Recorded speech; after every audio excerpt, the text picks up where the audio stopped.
વિદ્યાર્થી મિત્રો, GPSC Olympic ચેનલમાં આપનું સ્વાગત છે. આજે આપણે ભારતના ઇતિહાસમાં ગણરાજ્યના મહત્ત્વના પ્રશ્ન વિશે ચર્ચા કરીશું. તો પ્રથમ પ્રશ્ન, પ્રાચીન ભારતમાં ગણરાજ્યનો ઉદય મુખ્યત્વે કયા સમયગાળા દરમિયાન થયો હતો? તો ઓપ્શન આપેલા છે: 6ઠ્ઠી શતાબ્દી ઈસવીસન પૂર્વે, ઓપ્શન બી 4થી શતાબ્દી ઈસવીસન પૂર્વે, ઓપ્શન સી 2જી શતાબ્દી ઈસવીસન અને ઓપ્શન ડી 8મી શતાબ્દી ઈસવીસન. ચલો, સાચો જવાબ શું આવશે?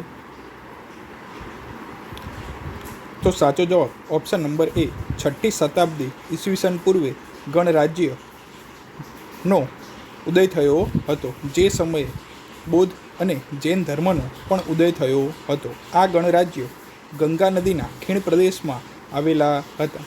એમાં વાત કરીએ તો વૈશાલી, કપિલવસ્તુ, મિથિલા વિકસ્યા હતા. આ રાજ્યમાં રાજાશાહીના બદલે લોકશાહી શાસન વ્યવસ્થા હતી, જેમાં ગણસભા નિર્ણય લેતી હતી. લખેલું જ છે કે ગણરાજ્ય એટલે આપણે કહી શકાય કે ગણસભા એટલે કે જનપ્રતિનિધિ હશે એ જ પોતે નિર્ણય લેતા હતા. બીજા નંબરનો MCQ જોઈએ કે નીચેનામાંથી કયું ગણરાજ્ય લીછવીઓનું મુખ્ય કેન્દ્ર હતું? તો ઓપ્શન આપેલા છે: કપિલવસ્તુ, વૈશાલી, કૌશાંબી કે રાજગૃહ. ચલો, સાચો જવાબ શું આવશે?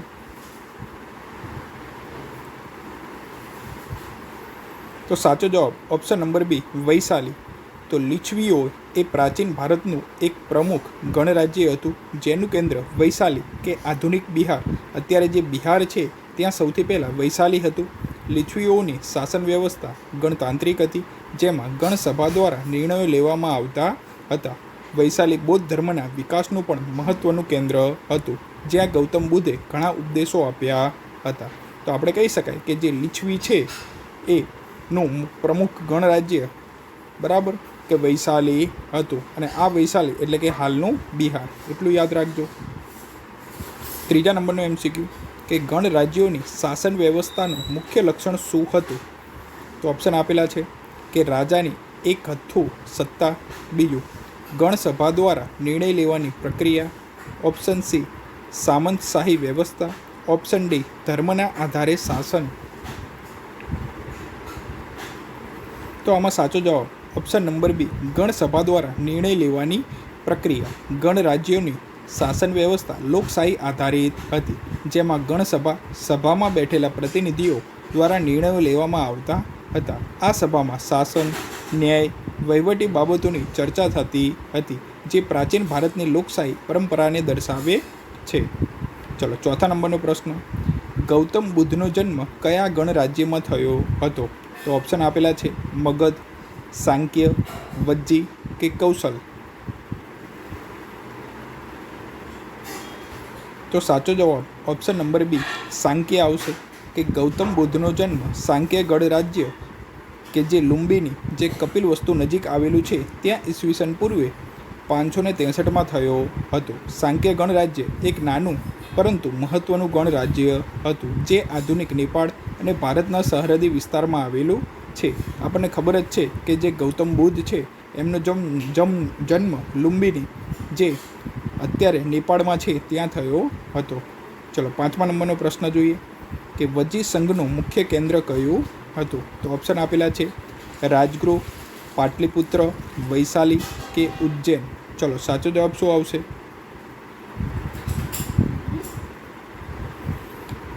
તો ઓપ્શન નંબર સી વૈશાલી. તો વજ્જી સંઘ એ પ્રાચીન ભારતનું એક મહત્ત્વનું ગણરાજ્ય સંઘ હતું, જેમાં લીછવી સહિત 8 ક્ષત્રિય કુળનો સમાવેશ થતો હતો. તેનું મુખ્ય કેન્દ્ર વૈશાલી હતું, જે બૌદ્ધ અને જૈન ધર્મનું પણ મહત્ત્વનું સ્થળ હતું. તો યાદ રાખી લેજો કે વજ્જી સંઘનું મુખ્ય કેન્દ્ર શું આવશે? વૈશાલી.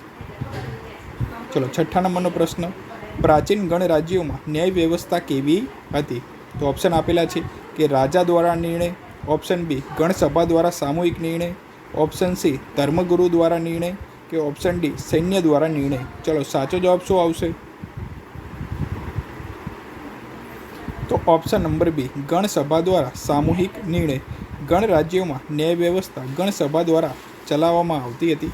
આ સભામાં વિવાદોની ચર્ચા થતી અને સામૂહિક નિર્ણયો લેવામાં આવતા. આ વ્યવસ્થા આજની લોકશાહી ન્યાય વ્યવસ્થાના પ્રાથમિક સ્વરૂપને દર્શાવે છે.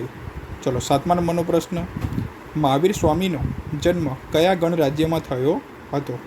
તો ઓપ્શન આપેલા છે સાંક્ય, લીછવી, નાત્રોક કે મલ.